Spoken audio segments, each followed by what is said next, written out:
Hi guys, Smith Clear, welcome to the 11th round of the XRL for the C League, and today I'm at Donington.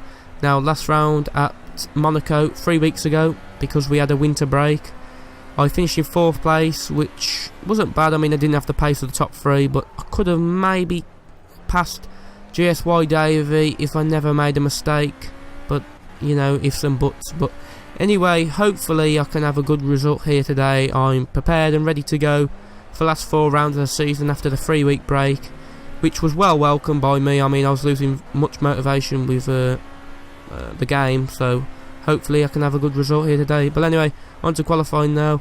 Turn 1, gear 3, run out wide, try and get a good exit.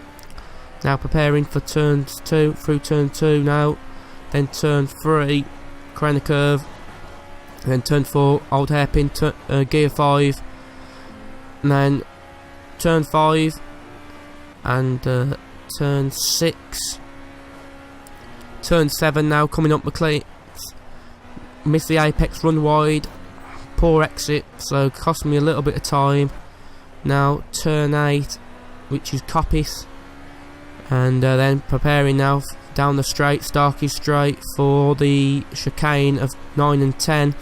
There's no brake marker board, that's missing, so brake at the shadow and get a good exit out the chicane. So now preparing for turn 11, again brake marker boards missing at Melbourne, turn 11, so heading up the hill now for the final hairpin of Goddard's, trying to get obviously a good exit. Davy G's moved up into 2nd place, so down to 3rd, so now coming towards the line to do a 19.2, which puts me in 2nd position, and decent.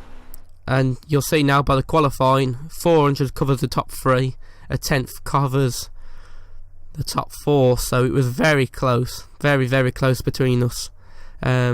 You know, maybe could have got pole, but I'm sure the other couple, Filepin and Davy G could have said the same. So, but it was a very close qualifying, one of the closest I've been in my league racing career, if you want to call it that. But anyway, lights out and away we go here for round 11 at Donington. Davy G gets a fantastic start, but I'm going to brake a little bit later than him, try and go around the outside of turn 1. And it looks like I've got the move done. Just going downhill now, try and give him much room because I don't know where he is. But he might have backed out, I'm not sure. And then I see him where he finally backs out, so my heart racing at that moment really quickly. And I've got to say, it felt to me at the time, it still does now, that it was one of my best starts. Although the initial launch wasn't great, to go around the outside of turn 1 there, very tight as well. Well, I got the move done, and very clean racing by both of us, and it felt a really good move, I've got to say, you know, really nice move, and it was crucial, you know, because obviously I've got to win this race to increase the gap to Jerome, because the gap has really come down over the last couple of races. He's, you know, broke into that gap from, it's been about 38 points, now it's down to single figures, so he's really done a good job, and I've really lost a few points as well through lack of practicing. Well, he's one of the reasons, but you know, he's done a better job over the last couple of races. But anyway, end of lap 1, Davy G's pitting, and I saw on his video that he had to pit because he jumped the start, which was very unfortunate. You know, just let go of the handbrake a little too early, but you know, that's unfortunate, but it can happen. But anyway, on to lap 16 now, and yeah, it's been very quiet. Filepin was putting me under a lot of pressure. I mean, we're sort of on the same pace, 2 seconds gap, but then he made a mistake, I believe, about around I think it was Coppice.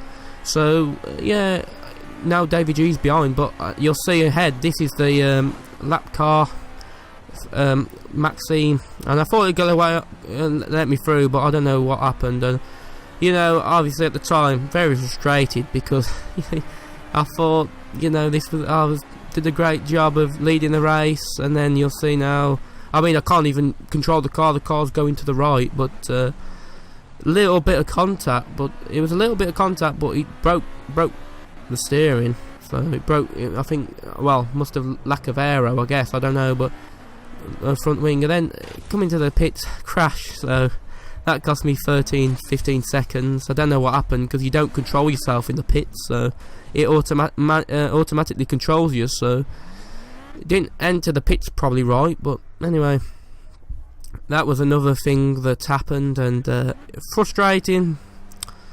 I was very angry with Perleng, but I forgot about it now. It's all in the past after after watching this back. So it was unfortunate, but as long as he learns his lessons on, and it don't cost me the championship, which you hopefully it don't. But it was very unfortunate. And then this one, I don't know what happened.